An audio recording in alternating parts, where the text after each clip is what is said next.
All right, welcome to The Explainer.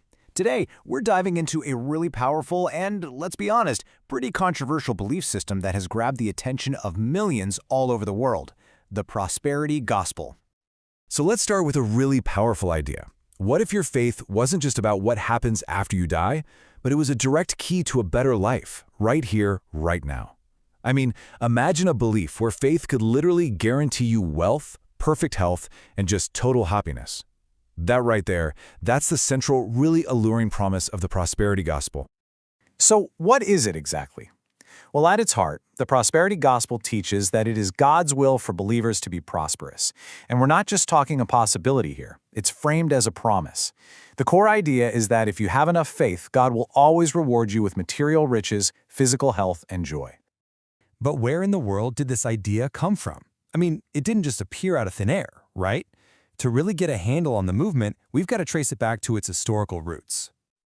You know, the seeds for this idea were planted a long time ago. You can actually trace the line from parts of the Old Testament, where wealth was often seen as a sign of God's blessing, all the way to certain ideas in Calvinism, which saw success as a sign of being chosen by God. But the modern movement as we know it really catches fire in the mid-20th century, growing out of the Pentecostal traditions that kicked off with events like the famous Azusa Street Revival back in 1906. Okay, so to really understand this, we have to look at the scriptural basis its followers use. They argue that this isn't some new idea they cooked up. They believe it's a core truth found directly in the Bible. One of the absolute cornerstones for this teaching comes from the Gospel of Luke. Proponents see this verse as a crystal clear promise from Jesus himself. The act of giving is directly tied to receiving an abundance in return, and not just spiritually, but materially too. And that whole give-to-get idea leads to a really crucial concept they call seed faith. Here's how it works. A donation, say to a ministry, isn't just a gift. It's reframed as a seed that you plant. It's an investment that, according to this doctrine, God is then obligated to multiply and return to you. And remember, the promise isn't just about wealth, it's about health too. Believers will point to verses like this one, which actually originates from the prophet Isaiah, to claim a guaranteed right to physical healing. The argument is that Christ's suffering on the cross secured not only our spiritual salvation, but also our physical wholeness for right here, right now. And this right here, this brings us to the absolute heart of the debate. It all comes down to interpretation. You take that same verse, Luke 6:38. Is it an unconditional promise of getting a bunch of money back when you give? Or, as critics argue, is the verse actually talking about being generous with things like mercy and forgiveness? These are two totally different readings of the same words, and they have hugely different implications. And proponents don't just stop there. They point to other key passages too. For instance, they'll interpret Christ's poverty on earth as a kind of transaction, one that makes it possible for believers to be materially rich. They'll even look at the story of Job, not as a complex mystery about suffering, but as a straightforward model for how any hardship you face will inevitably be paid back with an even bigger material reward. Okay, so we've heard the case for the prosperity gospel. Now, let's flip the coin and take a look at the other side of the argument, the strongest rebut. So what is the most powerful counter-argument? Well, according to critics, you don't need some complex, dense theological book. Nope. The strongest rebuttal is simply the example set by the life and teachings of Jesus himself. I mean, critics will point straight to verses like this one from Luke, which paints a completely different picture from that health and wealth ideal. The person they believe was perfectly faithful to God, Jesus, wasn't rich.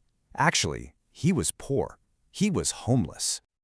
So the rebuttal really centers on a few key points. First, critics argue that Jesus' own poverty is a direct challenge to the whole doctrine. They highlight how the New Testament seems to constantly bless the poor and warn the rich.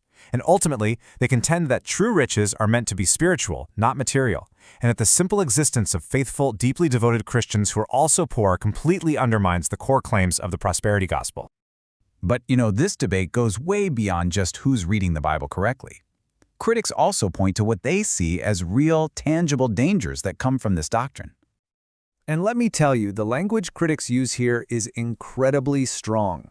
Our source material points out that they don't just see this as a simple misunderstanding.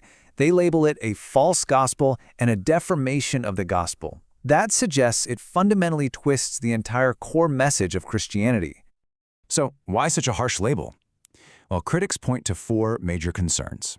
They say it can foster a false sense of security about your health and spiritual life. It can lead people to reject necessary medical treatment. It contradicts clear biblical warnings about materialism. And, this is maybe the most serious charge, it blames the victims by saying their suffering or their poverty is their own fault for not having enough faith. And that point about materialism gets hammered home by this very famous warning from 1 Timothy. Critics argue that a doctrine so focused on getting wealthy stands in direct opposition to a scripture that warns the love of money, not money itself, but the love of it is a root of all kinds of evil. So, we've looked at the arguments for and the arguments against, and that brings us to the ultimate question, really, the big conflict sitting right at the heart of this whole debate.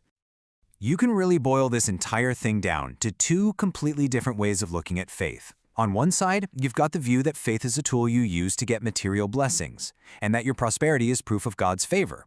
On the other side, you have the view that being detached from riches is actually a requirement and that God specifically chooses the poor to be rich in faith. I mean, these 2 worldviews are just fundamentally opposed to each other. And that leaves us with one final big question to think about. Both sides use the language of being rich, but they mean radically different things. And that kind of forces us all to ask, in the end, what is the true meaning of being rich in faith?